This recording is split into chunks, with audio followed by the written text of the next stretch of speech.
So let's finish up with the best practices. We're actually getting to the field now. Okay, we looked at all that background stuff and looked at some principles and things like that.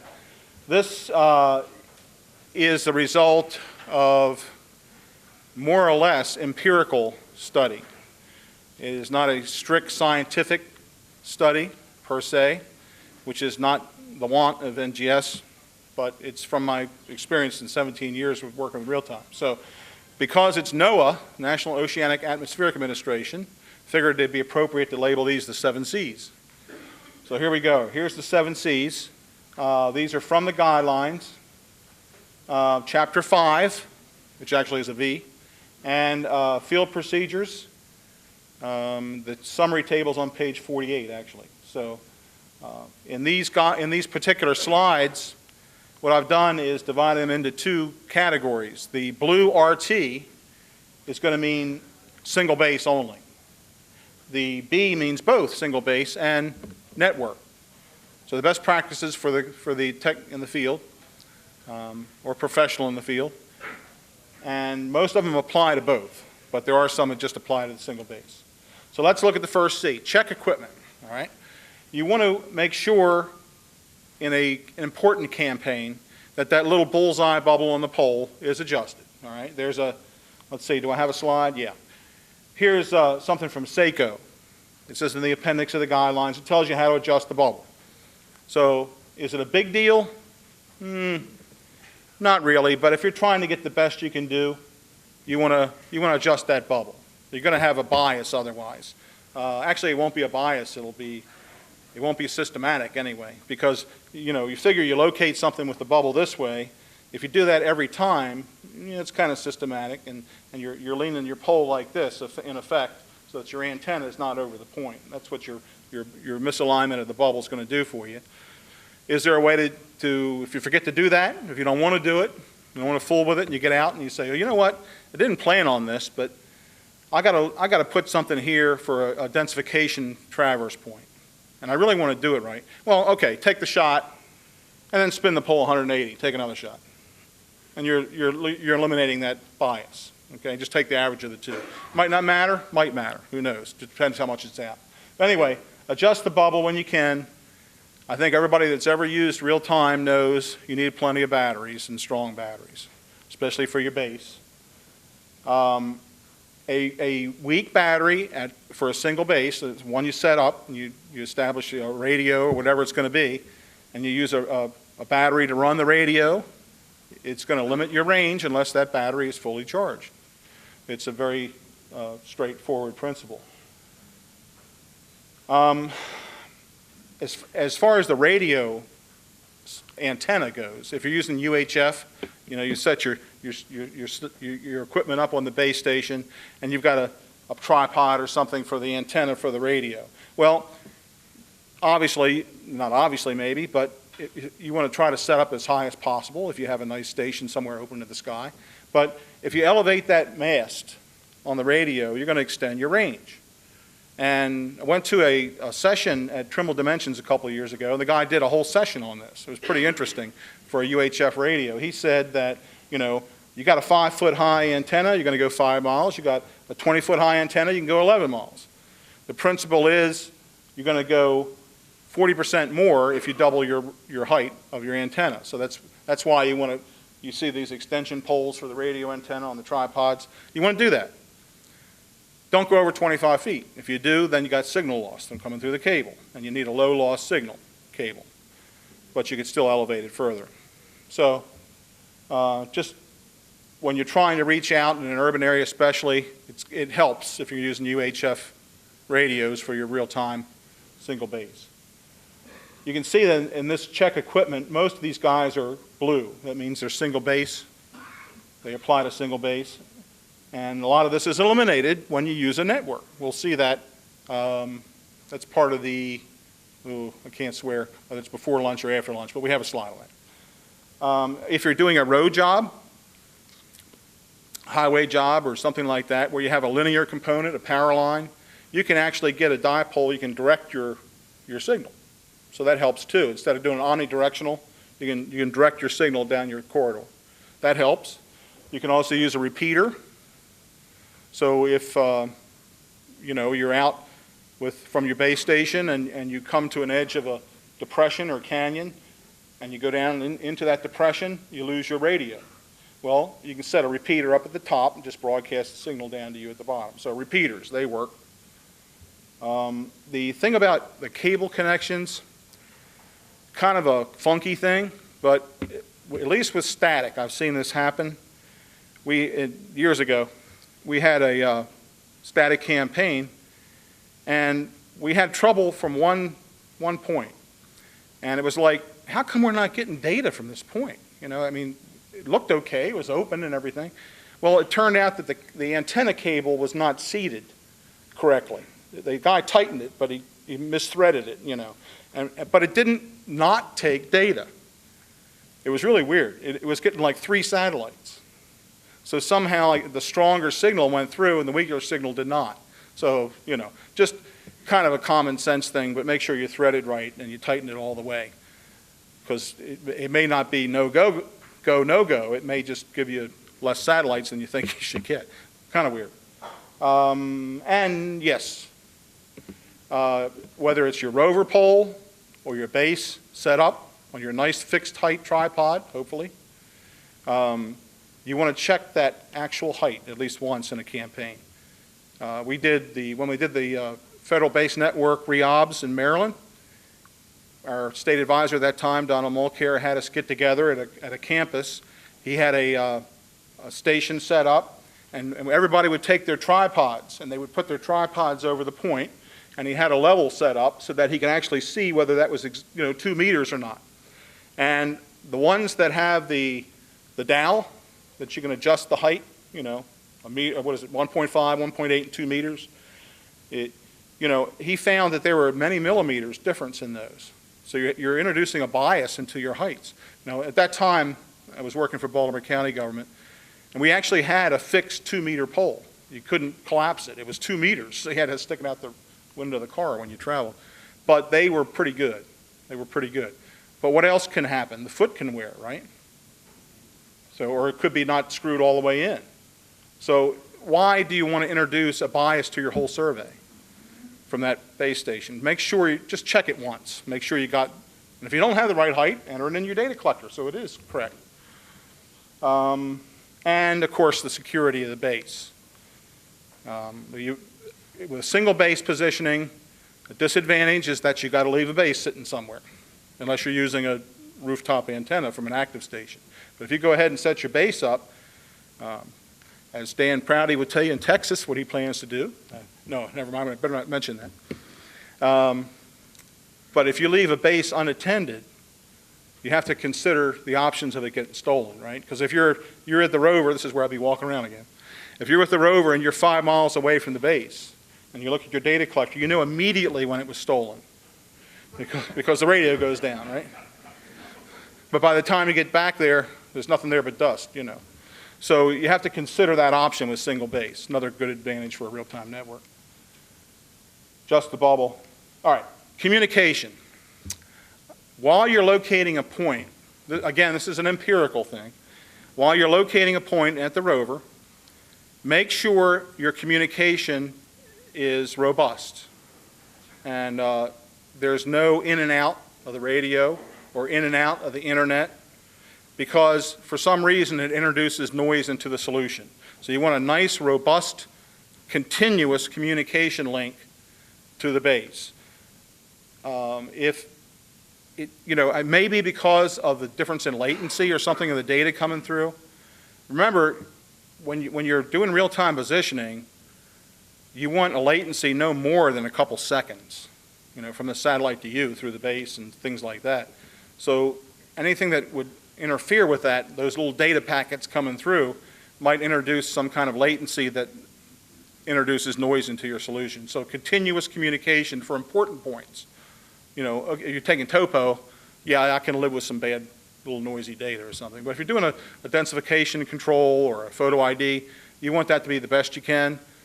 Make sure your communication is strong and continuous. Okay. You want them also, very important for networks, by the way, real-time networks, probably more so than even just single base. That's why it's B for both. the firmware in the rover and the software in the data collector can introduce communication problems if they're not in sync with what's being used at the base or the real-time network server. Okay? I've seen it happen where there's a lot of problems linking up to a server in a real-time network only because the firmware at the rover wasn't updated. So just a word to the wise, and especially if you see some problems, it may be a firmware thing. So you want to keep, manufacturers love that because you got to keep buying this stuff, you know. But you got to keep the firmware updated. Communication, obviously, in a real-time network or single base with a data modem is reliant on the cell network. We're using the cell network to link to the internet. So no cell network, no RTK. So you have to know sort of the coverage area, and it doesn't necessarily go data and voice together. Voice also takes precedence over the data, but just because this is the voice coverage map doesn't mean it's a data coverage map, and vice versa. So that's kind of a nebulous kind of thing, but you have to understand that there may be areas where there is no cell coverage. So you have to work with either a spread spectrum, a UHF radio, or something like that, or another technology. And of course, again, the battery strength. There is a general recommendation to use when you get the you pay for the data service through a provider, okay, Verizon, AT&T, Sprint, whatever. And when you do that, you have the option of getting a static IP address or a dynamic. Okay, dynamic is more like when you log on the internet, you get a dynamic address. Static IP is your address. Nobody else uses it except you. The trouble is, it's a premium. You know, you have to pay for that static IP. Is there an advantage? I don't know. I think maybe there is. No one's going to use it but you. If there is some kind of communication deal going on, it's going to be continuous that way with an IP address. There's not going to be any reinitialization of that IP and dynamically. It's going to be a continuous static IP address. So I'm not an IT guy, but I've been told that the static IP is an advantage rather than dynamic. So that's a recommendation. Oh, well, if you're using UHF radios from the base, 25, 35 watt radios, FCC licensed, you can get a scanner, okay, a Bearcat scanner or something like that, where you can actually scan the frequencies you have. More frequencies, the better, you know. And you're pretty much guaranteed when you find an open frequency and you leave the base and you're miles away that it'll get walked on. You won't be able to communicate. But you're trying to find an open frequency. At least that helps you get started. So you find an open frequency, you configure your rover to that frequency, configure the base to broadcast on that frequency, and use that until you have to come back and change it. But hopefully it'll get the job done for you. So advantage of a scanner. Conditions. All right, we talked about space weather. So you want to just keep an eye on that because we're getting to that, remember that peak of that cycle. We're getting to that sunspot activity where it's going to affect our communications, going to affect our data. So just keep an eye on that. You want to, I said this before, let me just reiterate that if you're using single base, as this indicates, you want to have consistent weather based to rover so that you're not getting erroneous correction data from the base that's applied at the rover. So continuous or homogeneous, if you will, conditions at the base and the rover. So that will keep things on an even par. I can't tell you how important it is to have a completely open sky if you're setting up a base station, all right? This is single base, RT. If you're setting a base station up, you want an open sky. And you're saying, well, you know, I don't know. Base station, this is a really good point because I know it's a good point. I've used it. I'd like to use it for a base station. All right, well, over here, there's some trees. But I got 7 satellites. That's okay. So you set up there. Meanwhile, you go out and get some data, you know, and you're happy. And you get over to that area. And you get over there where Roy is. And all of a sudden, there's trees on that other side. And that's blocking satellites over there. Your base has satellites blocked over here. Well, to do real time, you need common satellites. So you need 5 common satellites. Well, all of a sudden, you've lost satellites over there that the base uses.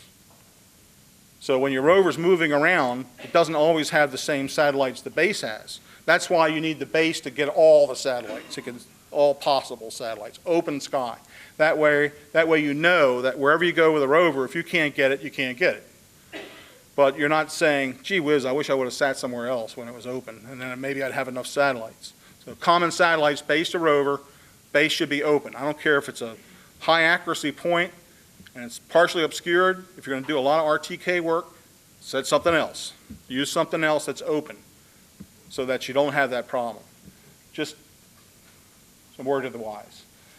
The important thing about, if you recall what we said before the break about multipath, is you can't really account for it. The only indication, aside from not being able to fix integers, resolve and get a fixed solution, the only indication you're going to have in your data collector of multipath is going to maybe be an increase in the RMS, something like that, increase in the accuracies, amounts of the accuracies, So instead of like 0.015, you might have 0.027 or not 7, 5 or something like that. So you're going to get an increased RMS at the rover. That's an indication of something. It could be less satellites. It could be noisy data coming from near the horizon. But it also could be an indication of multipath. We had a talk during the break with a gentleman, and we're talking about using RTK near some trees. Well, that's always a problem. RTK does not like tree canopy. Does not like tree canopy. And if it's partially open and you've got 7 satellites, hey, yeah, go. But you're going to get noisy data the closer you get to those trees. The reflected signal is going to affect your data. If you have a really important point that you're going to have to locate partially under some canopy or something, you don't walk into it and say, lost initialization. And you walk back out again, and you get initialized, and you go, and you run over real fast and put your pole there, and you got it. Well, you didn't get it. You got a point 2 seconds back somewhere. So if you're going to have to do that, if you have to get that manhole and it's partially obscured, walk very slowly. Let it carry the initialization with you as you go over there. And if you can get it, record the point, But you have to understand there's a latency involved, so you don't go rushing off and get a shot. If you're doing as-built on a curb and you got that wheel attached to the bottom of the pole and you're walking along there's a curb, walking along that curb, and you have it set to get a shot every meter or something like that, every 5 meters, whatever it may be, or every 5 seconds, whatever it may be. Your shot is 2 seconds behind you. Figure that, maybe 1 second, but you're moving.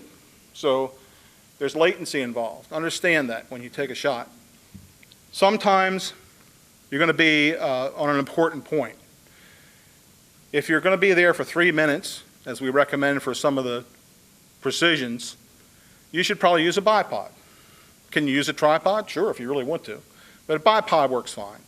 And the thing is, it's a pain in the butt to carry with you all the time if you're doing real-time work. So understand, plan a little bit where you're going to be, what you're going to do. If you're going to be locating some control, yeah, put the bipod on, take it with you, and set it up that way. Let it stay there. We recommend maybe 3 minutes of data on those kind of points. Why? It really technically only takes one shot, right? Only one epoch of data, an epoch of data to get a real-time position.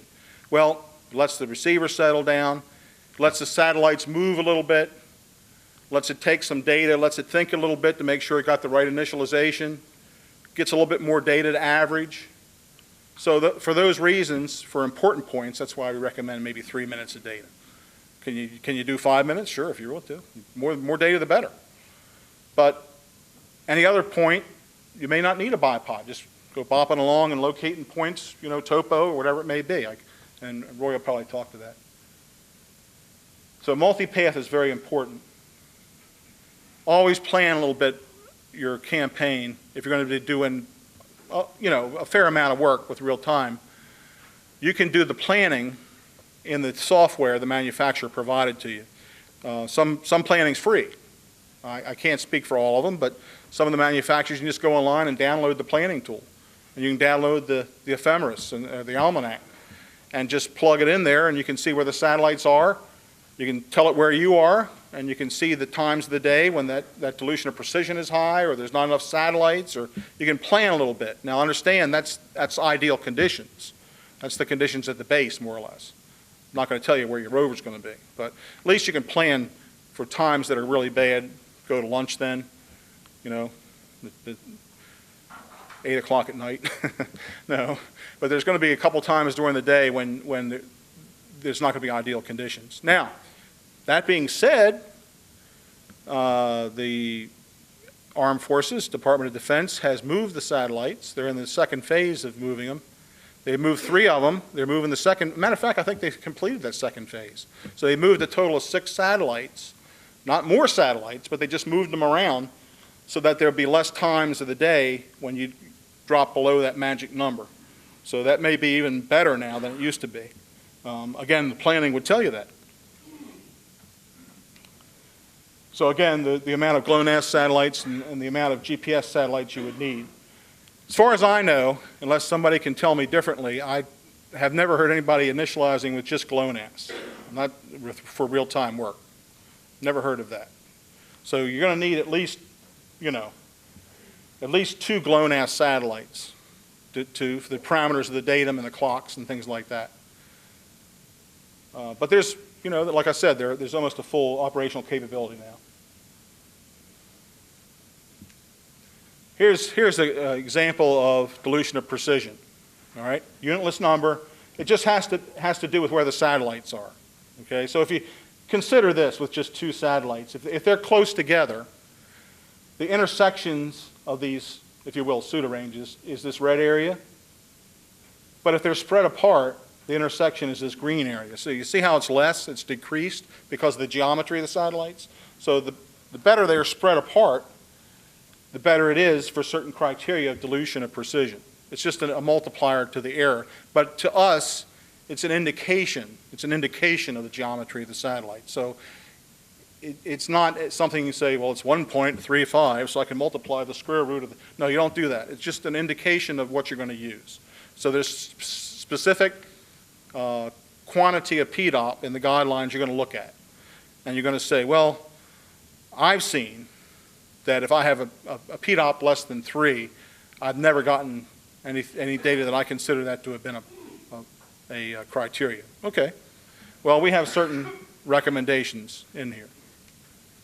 Now, passive marks in the ground, antennas in the air.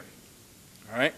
Real-time networks, especially, will give you maybe less accuracy vertically than you want. Okay? If you're doing surveying and engineering, generally that's true across the country. If you live in South Carolina, where you can walk across the state on Lou Lapine's monuments, he has everyone digitally leveled, and they're all in the NGS database, and they're all part of the geoid model. You can do pretty darn well with his network there. But that's not the case. Plus, in most of the rest of the country, much less in an area of such dynamic geophysics as like Louisiana. So anyway, what is the truth? That's the question. Is the truth that monument, or is the truth the datum? Well, it kind of depends, doesn't it? If that monument was used last year to design a bridge or a job or a subdivision, pair of monuments was used, they're the truth. I don't care how they align to the datum. They're the truth. If you go out to stake that out, you better use those guys. And the question, of course, is how much have they moved since the design work was done? That's a big question here, isn't it? So anyway, truth. Real-time network, generally, you get really good horizontal positions, survey grade. But you do not get survey grade elevations. Okay, that's the problem. So what can you do? Well, your choice is you use the ellipsoid height in the geoid model. That gives you NAVD 88. Or you take monuments that you consider the truth vertically around your project, like these guys. And you want to take,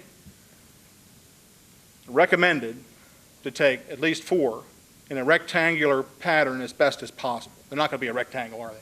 but the best you can. The reason I say rectangle is from a war story. When I was in private industry, from this company I work with, survey engineering company, site design, we had points. We had 4 points. And he said, okay. So the part chief's out there. I said, I'll use these 4 points, and I'll localize to them for my job. Okay. So the guy went out and did that. And so then we set site control. We did some work. A week later, the engineer comes down scratching his head, and he's saying, these sanitary inverts, they're hitting 4 feet out. How come? I don't know. They said, well, did you hit those points and everything? And everything worked out. Least squares worked. Yeah. Well, what happened was this. Okay, there was 1 point here, and there was 1 point here, and there was 1 point here, and there was 1 point here. Guy hit all 4, and he typed in the elevation of this one wrong by 8 feet. So the least squares adjustment said, hey, you want to adjust to that? I can do that. And that's what it did. It just put a hinge point on these 3 and made a nice plane to that one. Adjustment hit fine. Now, we should have seen it in the vertical, slant of the solution, but we didn't. So that made the project out in the middle out 4 feet. So if you have a rectangle, that's not going to happen. Because if you type in that elevation wrong, it'll show up in this one too, or this one, or whatever. And of course, the more of them, the better. So if you've got a couple of them in your project, you can use them too. But you want to try to surround the project. It's just like Roy was saying. If you go outside of a real-time network, you're not interpolating anymore, you're extrapolating. Same thing with this. You're interpolating within that adjustment, you're extrapolating outside of it. So what you're doing is you're saying this is the truth. This is the truth, vertically. Can you do it horizontally? Sure. If you want to, you can hold the horizontal values too. Most people do, especially with a real-time network. They'll consider these monuments on the East Coast where the movement is, in that 83 sense, is not a significant factor. They'll hold the state plane values on these. Well, when they hold the state plane values then, what have I done? I've just created a projection surface on my project based on the state plane is really what I've done. I've created a best fit plane across these 4 monuments. But you fit your project to those monuments, all right? But vertically, this is very important for a real-time network right now, to get precisions down to the couple centimeter level. Elsewise, maybe Roy can speak to this, but elsewise your residuals, your elevations are going to be out too much, really, for your work. There's no confidence with them. In most cases in the country. After lunch, we'll talk about a little bit about why that's going to change, of course. So, but it's going to change with the new data. So anyway, if you then do this, and I'll show you how it works in the software, then you want to set your base station up inside of that. So again, we're using it within this calibration area. And you want to tie your base station to the nearest monument, whichever one of these it is, where you're setting your base up, to within the accuracy requirements of your project. So I'm going to say within 2 centimeters at 95% confidence to any one of these monuments, your base station should be aligned. However, you have to do that. Once you've done that, then you sit here and do your real-time work. The important thing is when you do that, and you can do it in the field, in your data collector, or you can do it in the office, in the software. But wherever you do it, you better make sure the other one knows it's happened. And you better use the same one. If you don't use the same calibration or localization, you get serious differences. Serious differences. So you want to make sure everybody's on the same page with that. So, okay, point being here, you can get, if you don't do this, if you don't do a 4-point calibration or 5-point or 6-point, you can do a 1-point vertical calibration as long as you have a check. So you can go to the project, you can say this is truth, and you type that in, you set your base station there. Everything is based on that elevation, relatively, okay? You should also drop your geoid model in your project collector too, so that you're using the geoid undulation and not just a vertical inclined plane, okay? So anyway, so you're holding that one elevation. Well, you better make sure that it checks something.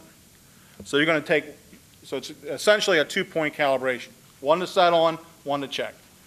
You're hanging your hat on that vertical elevation or orthometric height, whatever you want to call it. I go back and forth. We used for 30 years, I called it elevation. Orthometric height. So everything is based on that one thing. But you can do it if you want to. It's better to do this. All right, marks in the ground, antennas in the air. So if you build from a monument, you better stake from the monument. I mean, if you design from a monument, you better build from the monument, you better stake everything from it. The good thing about a calibration or localization, not only does it give you your project area constrained to those marks in the ground, but it also checks them, how they fit together, because it's a least squares adjustment. So you get to see all the residuals of the adjustment. If one of them is an outlier, you can weigh that. Is that one right and everything else wrong, or is that the wrong one? Or I guess that's why we get the big bucks, right? So, yeah, the point again being about passive marks, we'll say it again, but they're a snapshot in time of the last time they were leveled to, last time they were GPS, whatever it is. Last time that was visited and put into a database, that's the last thing we know about that monument. When we walked away from it, who knows how it's moved? Has it been disturbed? Has it been hit? The machine operators, loader operators, they can upload the whole database now and navigate in real time to all the monuments, just wipe them out. All right. Yeah, and the last point here being the geoid model that we provide, geoid 09 now, soon to be geoid 12, is a hybrid model. And it's not the same precision throughout the country. I don't know how they vary area by area by area, but it's dependent on gravity data. It's dependent on GPS on benchmarks. So that means how good are the benchmarks? So there's a lot of factors involved with making a geoid model that works with NAD 83. In the East Coast, it's very good, very good. Things aren't moving too much. They're not subsiding. They're subsiding a little bit on the east side, but of the Chesapeake Bay. But generally, geoid model is very good. I don't know how great it is here, but people use it, so it can't be too bad. All right, so we've seen this from Dave Zlokowski yesterday and others. You go out and you GPS, you get this guy in NAD 83. You want this in NAVD88, so you add this to it, or combine it with this geoid separation. The sign of this is the direction from the ellipsoid. If it's down, it's minus. If it's up, it's plus. In the United States, this surface is always below the ellipsoid in the conterminous United States, not in Alaska. So anyway, that's the whole thing. To get NAVD88, it's built on ellipsoid heights in 83 from GPS combined with the geoid model. So that's one way to do it. Now, a localization, your 4 points when you're in, either in the office or in the field. Here's your GPS location of a point called friend. It's got a G because it was GPS. Then you type in the value for that point you want to hold. In this case, it was a Maryland State Plane value with an elevation, and they call it elevation. They don't call it orthometric height. They call it an elevation. So here's the elevation. Now you do that for 4 points, or 5, or 6, or whatever. You can do horizontal, you can do vertical, or both. And you hit the magic button. When you hit the magic button, it does a least squares best fit adjustment to those points. And this is your result of that. The horizontal scale factor should be near 1. The maximum vertical adjustment inclination, so many parts per million. The horizontal residual maximum, the vertical residual maximum, and are they within your tolerances for the project? And then you look at each one, you can see, the maximum error for each one, and the calculated point, the control value, and the GPS value. You can look at each point and see how they fit together. But you can see from those maximum errors that they're not bad. That's in survey feet, by the way, not meters. So you're talking, a little over centimeter horizontal horizontal maximum error, and the vertical is just amazing. So that's what you would look at, and you make your judgments on what to hold, that sort of thing. The reason you do that is just to lock it to the marks in the ground around your project. Good blunder check for real-time positioning. Can you spend 15 minutes of time to set up on a point and collect data? Sure. Hey, and do that and send it into Opus RS, as Mark was talking about yesterday. And you can use this page to look at what you'd expect to get. This is, you can type in a position, and you can tell it the north, south, east, west. You can tell ellipsoid height, whatever you want to tell it, and it'll display that. That's what you would expect to get. Is it survey grade? No, probably not. Not for that without redundancy or whatever. But it's a good, great blunder check on a very important point you get with real time. Yeah, you're going to get a blunder check on it while you're there. Yeah, you're going to get redundancy on it. But how does it align to the datum? Good blunder check. Several centimeters. All right, coordinates.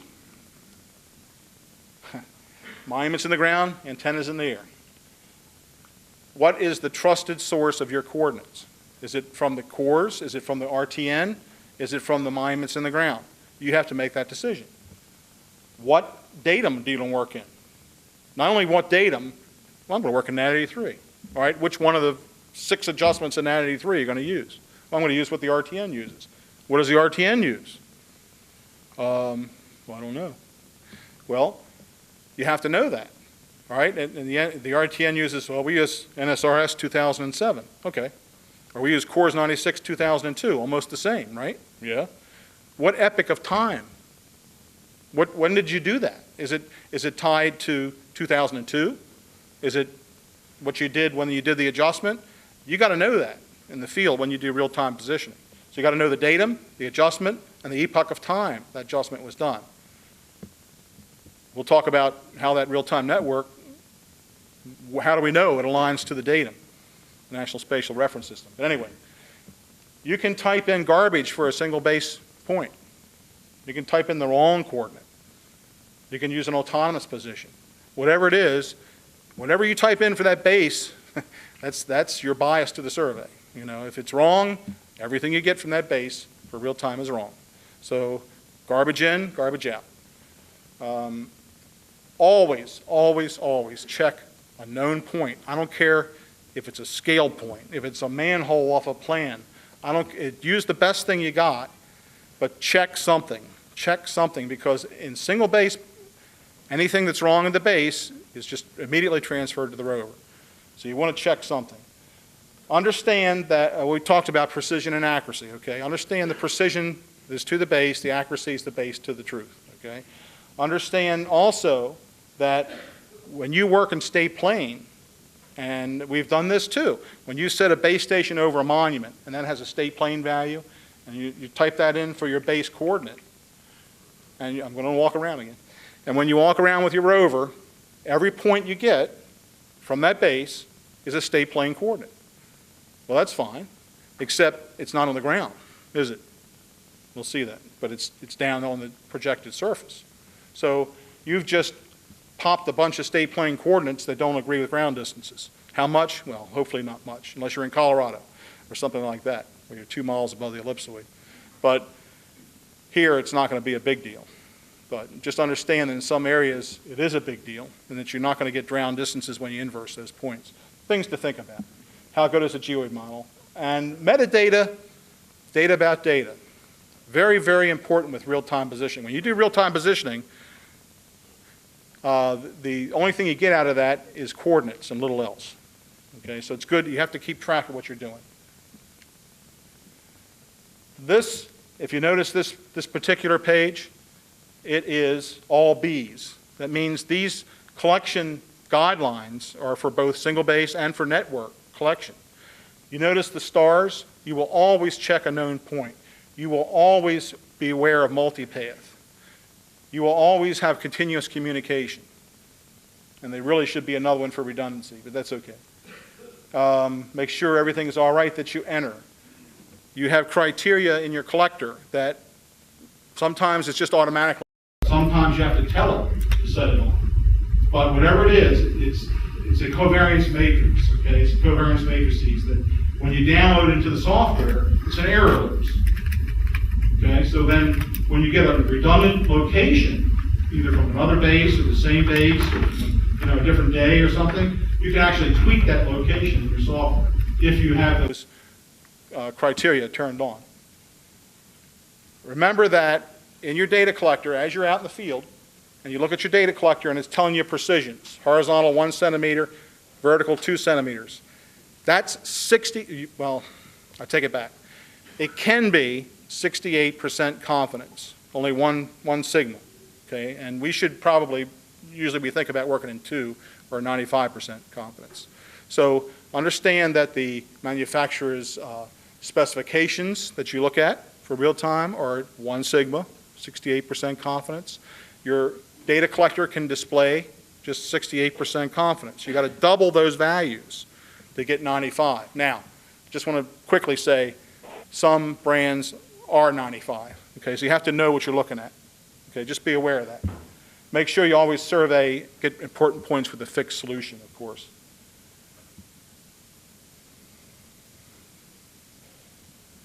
As you locate an important point, I'm going to show you a guideline summary, but you're also going to do a blunder check. Blunder check is not a redundant location. It's using the same satellites, the same time of day. So what you're doing is you're getting a location, you're either then turning the satellites on, turn them back on, or dump your antenna. You're making it figure it out another initialization, right? Walk away 100 feet and do that. So you got a little bit different multipath conditions. Then come back on your point, locate it again, blunder check. All right, just compare them. Oh, okay, I see. It's good. So it's a blunder check. Redundancy is going to be with different satellite geometry recommended. That means you're going to have to wait 3 hours to get different geometry. Not always the best practice in the field, but it's recommended for important points. So if you get important points, like Dan's going to do with that project in Texas, he's going to go out and locate all these important points up the road from Galveston to Houston. The recommendation is he's going to have them come back again another day at a different time of day. So now he's got redundancy with different satellites, comparing the answers. The theory, of course, as you saw yesterday from Dave Z, is you'll get a different answer. But excuse me, the stop it. The closest to the truth is the average. I'll be right with you. I'm sorry. I apologize. Dismiss. Okay.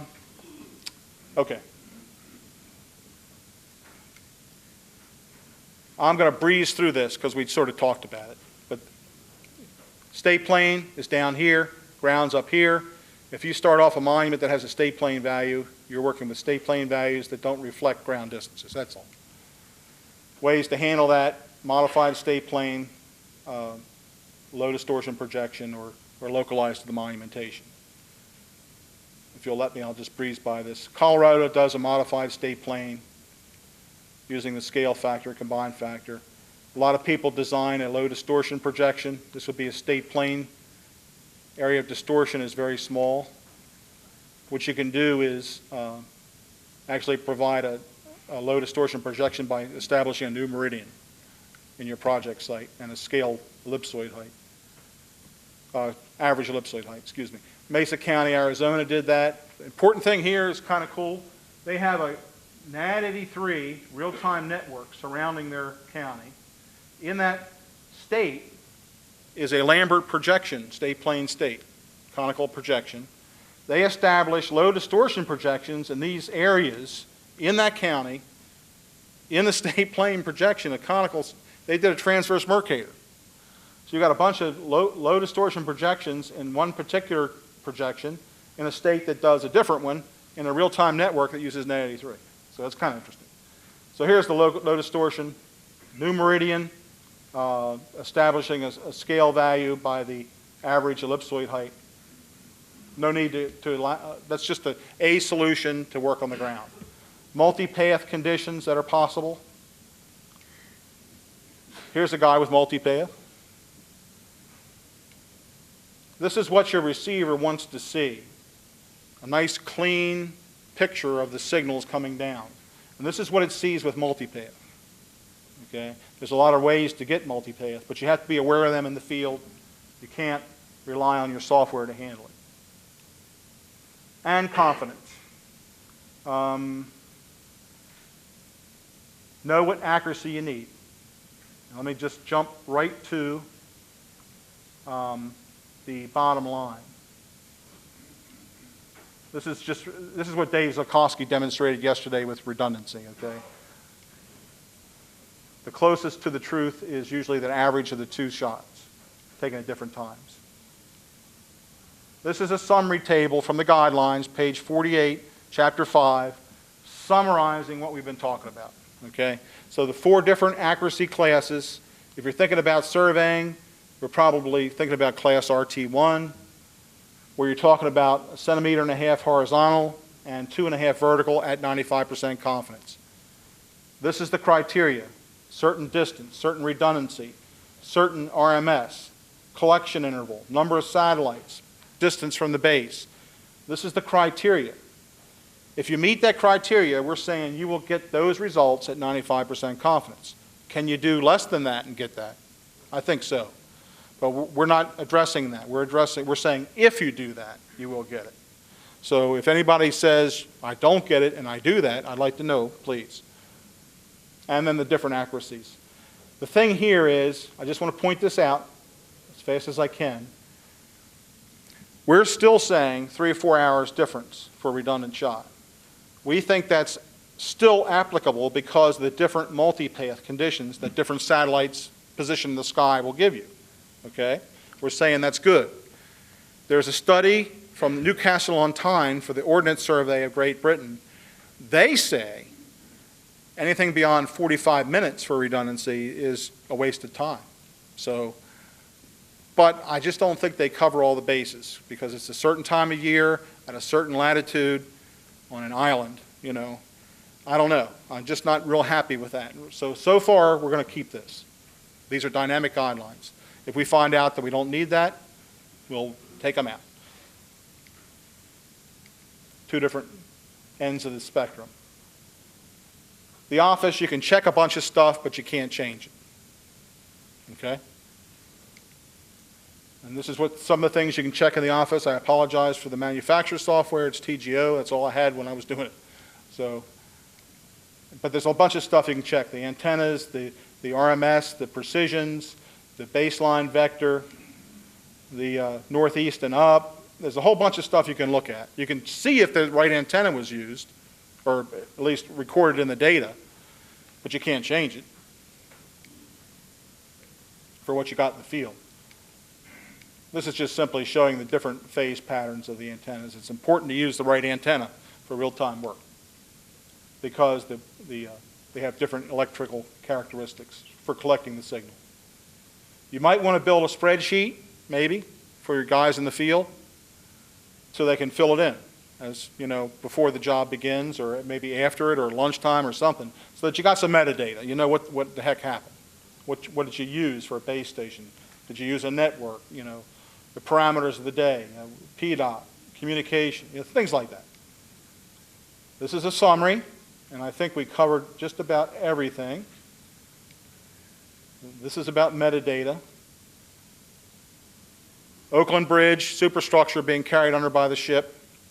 Can you imagine the metadata that you have to have for that? Think about that for a second. The bridge, how was it built? With what datum? From what control? What about the dynamics of the bridge? The sag of it, the temperature? What about the dimensions of the bridge? Are they accurate? How about the tide gauges? They're not NAVD88. Are they aligned to NAVD88? What about the chart datum, the bathymetry, the depth of the channel?